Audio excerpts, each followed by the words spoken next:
the vocabulary that you use isn't just, the way that you think about the world through language isn't just about your structure, but also the vocabulary you use.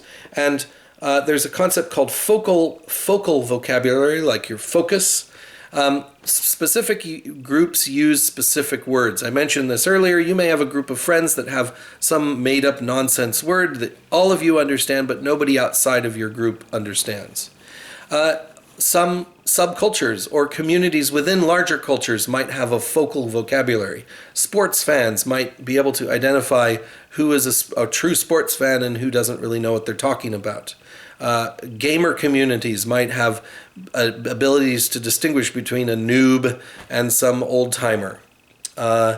You've got also semantics, which is referring to a language meaning system. And so the combination of certain words put together. So you would say it's raining cats and dogs outside and not dogs and cats. And if you said that in the wrong way, if you put those together in the wrong way, you would be setting off some clues that you don't actually, you understand all the words, you understand the association with those words coming together to being it's raining hard outside, but you've done it in slightly the wrong way.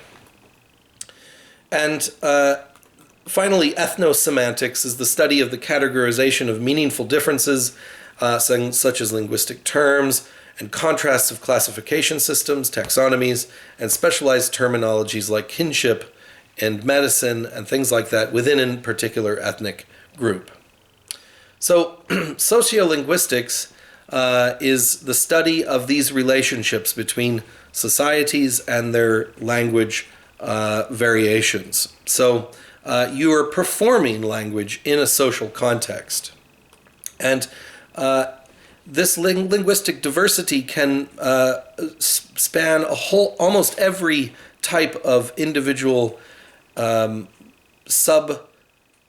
within a culture. So religious groups have different linguistic categories. Genders have different speech contrasts.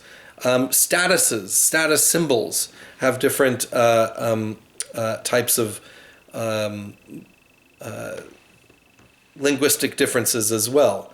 Social stratification, and ethnic groups as well. So things like, I mentioned this before in terms of like in Japan, women speak in a very different manner than men do. In English, it's not quite so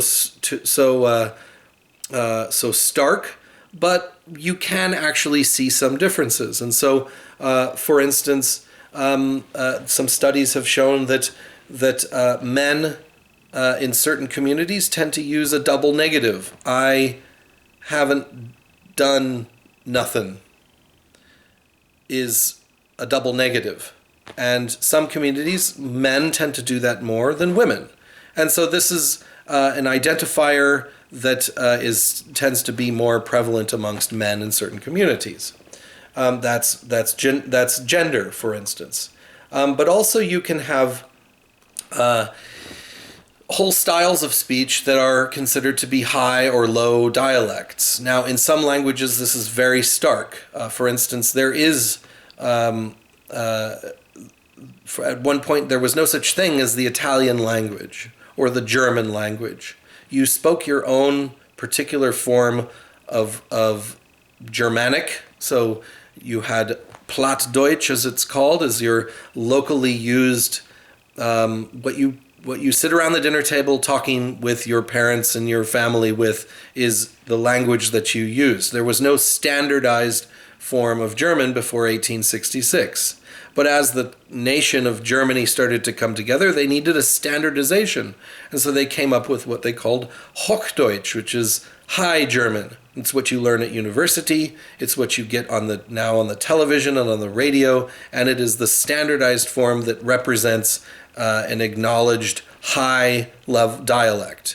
And this can actually, whether you use Plattdeutsch or Hochdeutsch, can actually be associated with certain types of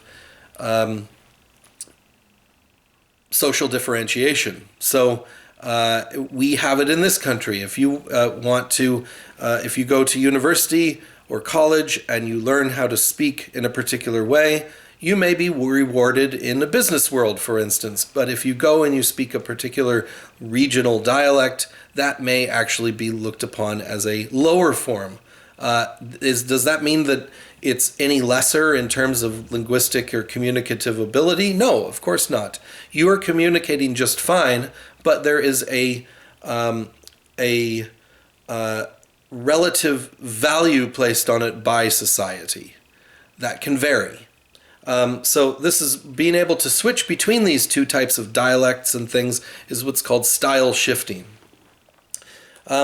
Also, in terms of stratification and different cultural groups within groups, you have things like honorifics. So in some circumstances, you would call me Dr. McCarthy, but I've actually asked you to call me Andrew.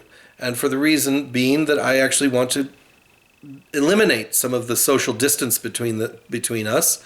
I want to eliminate that hierarchy, and I want to talk about these subjects as if we are having a conversation rather than me dictating to you. So the use of honorifics, the use of status markers in language actually create those statuses and reinforce them as well. So language actually creates some of these elements or reinforces them. For instance, in Japanese language, san is often added to someone's name or title to indicate honor, that you're giving them honor. And we would tend to use Mr. or Mrs. or ma'am or sir. Am I actually a sir? Of course I am not a sir, but you often get this honorific or this status symbol that's associated with trying to place someone into a particular rank.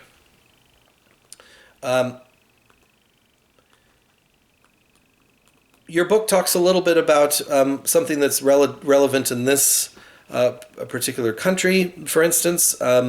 That at one point it was called. There was a little bit of controversy over what was at one point called Ebonics, and this was an attempt by some educators to try and free up funding that was lacking in education for African American students that needed more money for English language training.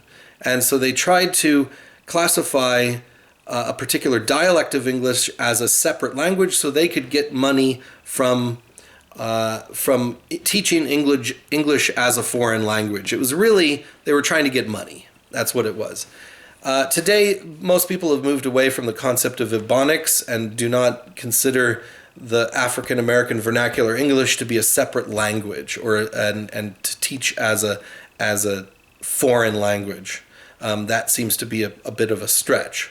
But there are vernacular English groups in English like AAVE, African American Vernacular English, which have very pronounced communication style. And so there are certain rules that apply and can be studied by linguistic anthropologists as a dialect of English.